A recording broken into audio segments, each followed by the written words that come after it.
Hi, this is Dan Cooley with Stockbridge School of Agriculture at UMass Amherst and with UMass Extension.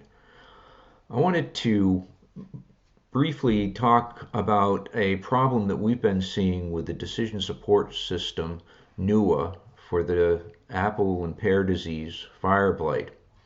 Specifically, we and growers have been seeing conflicting information coming out in terms of the recommendation for what you should be doing. Should you be treating fire blight or should you not be treating fire blight? I want to make the point about decision support systems in general and following computer based information. Computers are great, they help us with a lot of things, but we also have to overlay our own judgment on what's going on.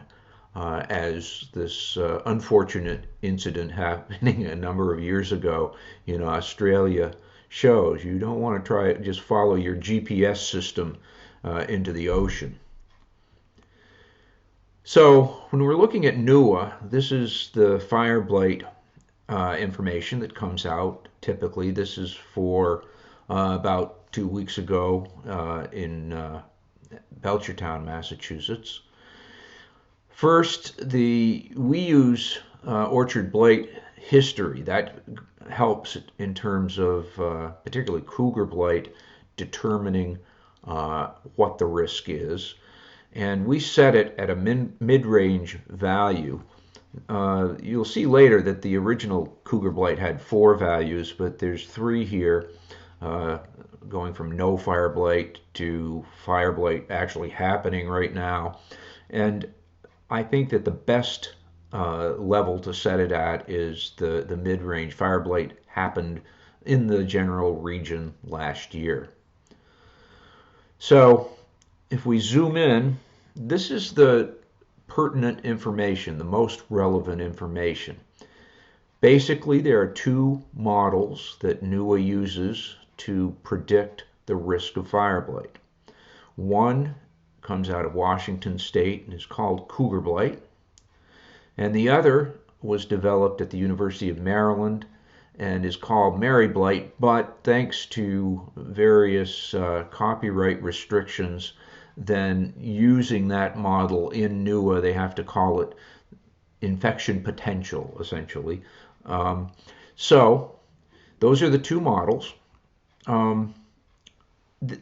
There are 2 components to each of those models, so 4 lines in all, 2 for each. So there's an overall risk rating for each model. So we see Cougar Blight and the overall risk rating, which is given in terms of words, and then same thing, infection potential. The top line is all words. What is the overall risk value? Then we have what I think is the most important information, 2 lines which relate temperature to the risk. And there's some calculations that go on behind the scenes in the computer, in the NEWA decision support system. But basically, these are temperature-based numbers that are cranking out. And it's those numbers that are the most important in terms of determining what the risk of fire blight is.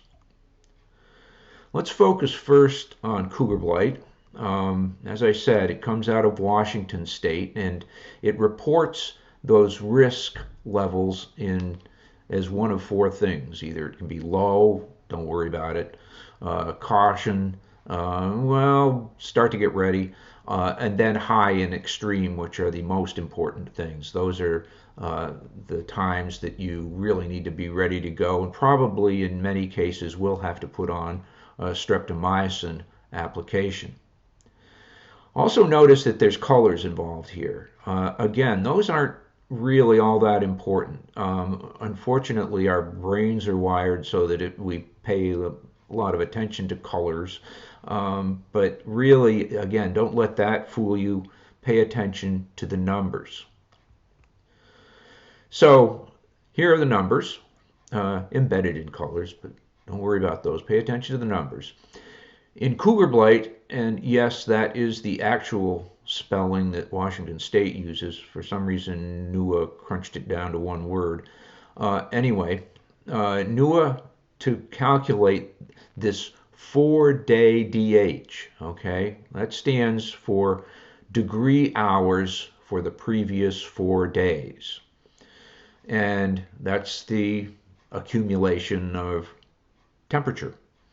So, in order for that to happen, we have to have open flowers, and how important those numbers are will be determined in part by the risk level that you put in at the beginning in those 3 risk levels that I mentioned. So here we see those numbers going from 113 and then dropping off and being quite low in the forecast. This is a table that Cougar Blight uses to determine whether or not there's a high or low risk, extreme risk of fire blight. And it probably comes under the general heading of too much information. But I'll point out just a couple of things. First of all, there are those 4 levels of risk: low, marginal, high, and extreme. And then there's the history over here, going from there wasn't any fire blight around to there's actually fire blight happening right in the area. And as you get more active fire blight in the area, then it takes fewer of these degree hours in order to drive your risk levels. So up here, when there wasn't any history, it takes 800 to get extreme risk, whereas if you actually have active fire blight, it only takes 350. So that's where it comes from. Again, don't worry about the words and colors so much.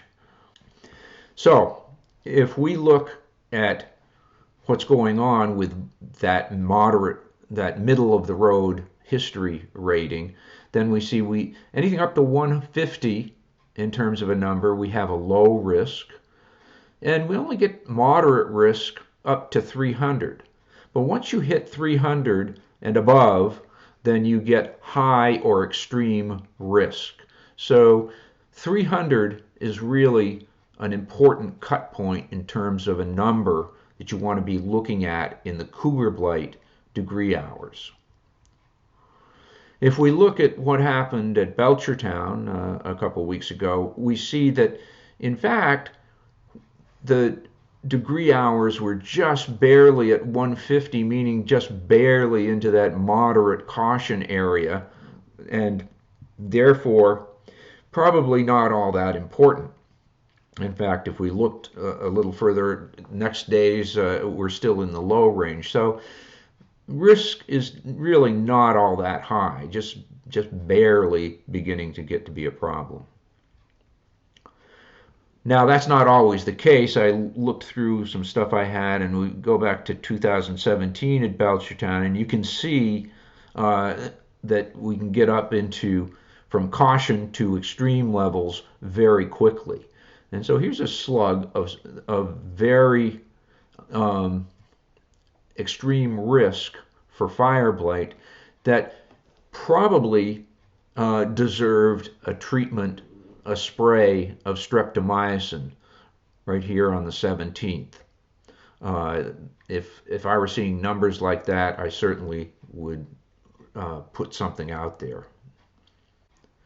Okay, so that's Cougar Blight, and here are the 2 models again. Let's this time move down and take a look at the infection potential or MaryBlyt model.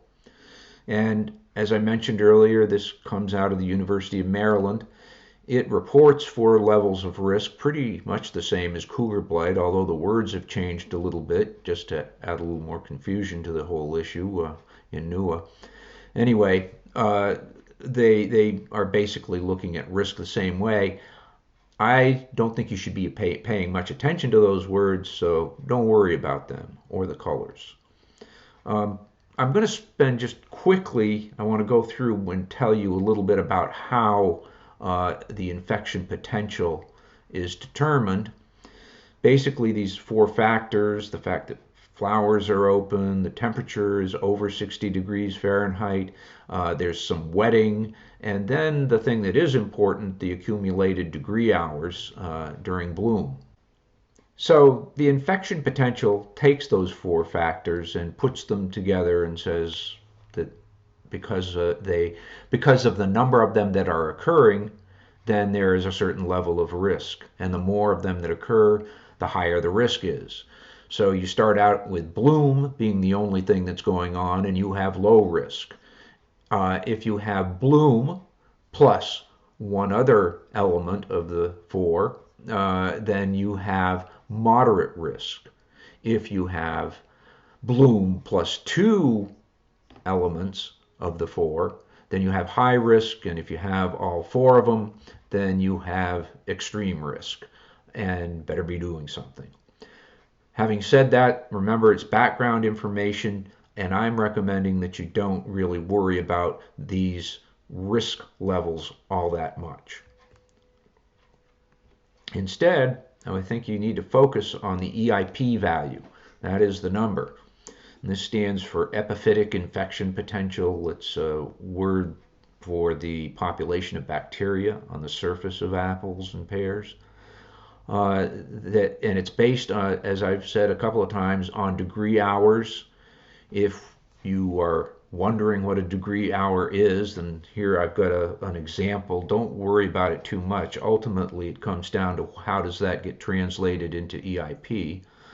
But basically here, if we have 70 degrees and our base here is 65, then we take over 1 hour an average temperature of 70, subtract the base 65, we get 5 degree hours. If it stays 70 degrees for a whole 12 hours, then we would have 12 hours times those 5 degree hours for a total of 60 degree hours. And that translates to an EIP value of 30. And it's that EIP value that I think you should pay attention to. Now, a good approach here is to look at the EIP value of 100 as a trigger point. As that's anything that goes over 100, then with wetting, you had better be ready to spray streptomycin. So, as Bill Maher might say, new rules. Look at the numbers. They are by far the most important thing in terms of telling you whether or not there's a risk of fire blight. Don't let your brain focus on those bright red colors or those scary words like extreme. Instead, look at the 4-day DH. If that goes over 300, be ready to spray strep with any sort of predicted wetting. Similarly, look at the EIP, and if that goes over 100, again, be ready to spray strep if there's predicted wetting. And you can look at those two things together, and I think you'll find that those numbers will agree a whole lot more than looking at the whole word and color thing as well. Just pay attention to the two numbers. If you see a situation where both the 4-day DH and or EIP is 70, that's an indication that you better keep a close eye on the weather, because remember, things can change quickly. So these 150 is approaching that 300 level, 70 is coming up to that 100 level. So if there's warm weather predicted, then things can move really quickly. Pay attention to that. So don't let the bright colors and words and all of the general confusion going on in the fire blight predictor in NEWA confuse you. Just pay attention to those two numbers, and I think if you do and pay attention to the important cutoff levels, that you can avoid this, and that's always a good thing. Maybe, and I'm hopeful that in the future we'll be able to have the interface itself on NEWA be a little bit clearer. But until then, I hope that the little bit of guidance I've tried to give today helps you out.